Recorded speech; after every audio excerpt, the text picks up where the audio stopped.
So Nintendo wants us to pay $50 a year for the Nintendo Switch Online expansion pack service, an increase of 250% in price over what they're currently offering at $20, which is a complete ripoff.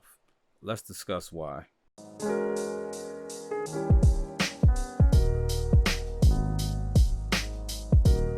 Now, your first question is probably why?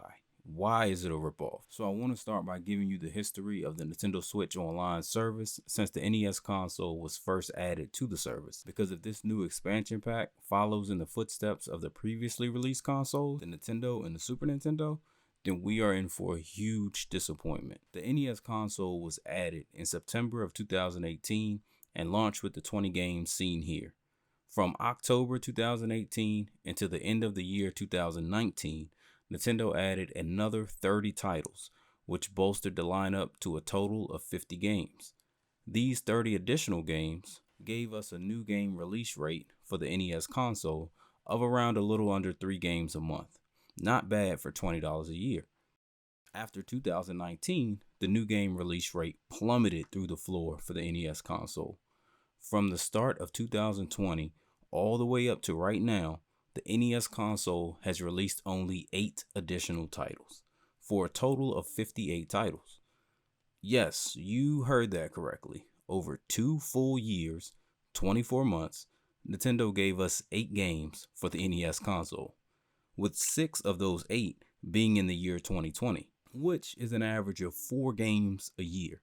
We went from 50 games in the first year to 4. Just to point out, I'm not counting any of the SP games that were added because not only do I not consider them actual new game releases, not even Nintendo themselves do. You can see here, they don't even list them as games on the service on their official site. Now you may be wondering, what caused such a significant drop in game releases for the Nintendo? Well, that would be the Super Nintendo console, which effectively killed off the Nintendo console in regards to having new games added. The Super Nintendo console was added to the service in September of 2019.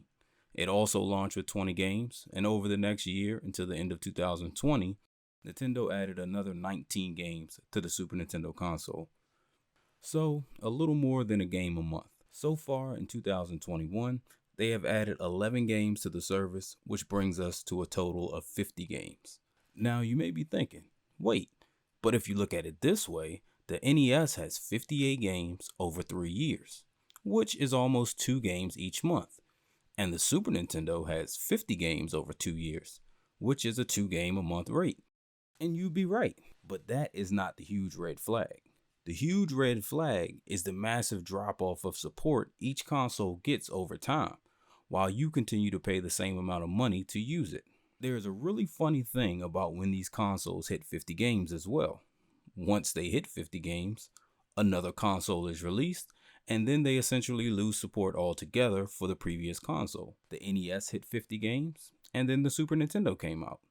The Super Nintendo just hit 50 games this year, and you guessed it, the new expansion pack that includes the N64 and Sega games releases on the 25th of October. When the expansion pack goes live, the N64 will be launching with 9 games, and the Sega Genesis will be getting 14 games, with Nintendo promising another 7 games for the N64, but they haven't given us a timeline of when they will release. So if Nintendo keeps to the same formula they have been, we will yet again see a dramatic drop-off for the previous console, in this case the Super Nintendo, once the N64 and Sega Genesis get added to the service.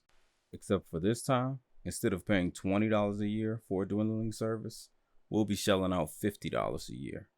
Now, I'm not saying that there aren't some very good games included with these services, but seeing as there is a good chance we won't get much more if history repeats itself, is this really enough to justify the $50 in your eyes? For me personally, it isn't.